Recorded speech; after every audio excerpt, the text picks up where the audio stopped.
그러나 이 중병을 통해 데레사는 하느님 없이는 아무것도 아니라는 것을 깊이 체험하였습니다. 그리고 자기같이 죄 많은 사람을 살려주신 이 일에서 무엇보다도 한 영혼에 대한 하느님의 인내와 너그러우심을 느꼈다고 합니다. 여러 사건들을 통해 하느님은 오랫동안 데레사 곁에서 수도성서를 준비시키셨음을 알 수 있습니다. 데레사 수녀 역시 삶 안에서 하느님의 역사하심을 깊이 느끼고 겸손하게 하느님께 봉헌의 삶을 열정적으로 살았습니다. 그럼 데레사 성녀의 기도에 대해 짧게 살펴보겠습니다. 기도의 대가였던 데레사 성녀는 기도를 하느님과 자주 이야기하는 친밀한 대화라고 하지요. 친구들과 이야기하듯이 어려움 없이 가깝게 하느님과 대화하는 것을 말합니다. 또한 기도의 진보는 많은 것을 생각함에 있는 것이 아니라 많이 사랑하는 데 있다고 하였습니다. 기도 생활은 머리와 마음으로만 하는 것이 아니라 실천에까지 이어져야 한다는 것이죠. 아주 중요한 말씀입니다. 저서로는 천주 자비의 길, 완덕의 길, 영혼의 성이 있습니다. 모두가 참으로 귀중한 영적 보고이지요. 데레사 수녀는 남다른 감수성과 꿰뚫는 통찰력을 가진 분이십니다. 게다가 아주 열정적인 분이시죠. 그분은 하느님께 대한 사랑도 열정적이었습니다. 그래서 불후의 명작인 영혼의 성에서는 당신의 기도 안에서 체험하는 이 기도의 단계들을 구체적으로 잘 묘사해 놓으셨습니다. 기도에 관심 있는 분들께 영적 독서로 권해드리고 싶습니다. 그러나 이 책은 대학원에서 한 학기 영성신학을 할 정도로 깊이 있는 책입니다. 여러분의 마음 안에 데레사 성녀는 기도하는데 어려움이 없었을까라는 질문이 일어나시죠. 성녀께서는 기도는 완덕으로 나아가는 길이다라고 하셨습니다. 그러면서도 그러나 이 기도는 참으로 실천하기 어려운 것이며 하느님의 은총이 아니고는 절대 불가능한 것이다라고 하셨죠. 그러면서 세상의 어떠한 고통도 다 하겠으나 이 기도만은 못하겠다고 생각한 적이 있었다고 하셨습니다. 여러분 용기를 얻으셨죠? 실제로 그분은 추리와 상상력을 이용하는 기도를 아주 힘들어 하셨습니다. 그래서 묵상 재료가 될 만한 영적 독서가 도움이 되었다고 합니다. 그는 나는 내 안에 계신 스승이신 예수 그리스도를 바라보는 데 힘썼다. 이것이 나의 기도 방법이었다고 하십니다. 그러다 데레사 성녀는 40세부터 신비적 사랑의 체험을 하게 되며 깊은 관상 기도로 들어가셨습니다.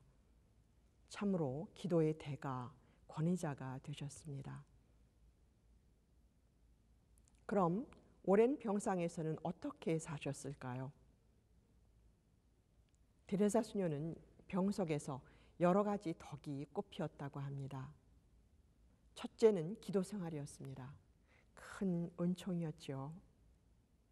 그것은 내게 하느님을 사랑한다는 것이 어떤 것인지 깨닫게 해줬다고 하셨습니다. 두 번째는 병상에서의 고통과 어려움을 자기를 닦아나가는 시간이 되게 하신 것이죠. 오랜 병상에서도 다른 사람에 대해 나쁜 말은 조금도 하지 않았다고 하죠.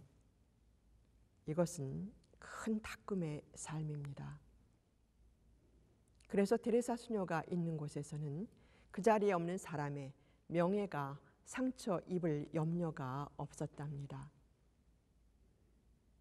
다음은 수도원의 개혁에 대해 짧게 살펴보겠습니다. 당시 강생 수도원의 생활은 봉쇄 규정이 엄격히 준수되지 않아서 많이 해이해졌다고 합니다. 데레사 수녀는 약 20년 동안 수도원의 개혁을 생각했지요. 47세 때 엄격한 가난의 삶, 고행, 기도의 삶을 사는 맨발의 갈멜회를 창설하였습니다. 그리고 16개의 개혁 갈멜 수녀원을 더 창설하였죠.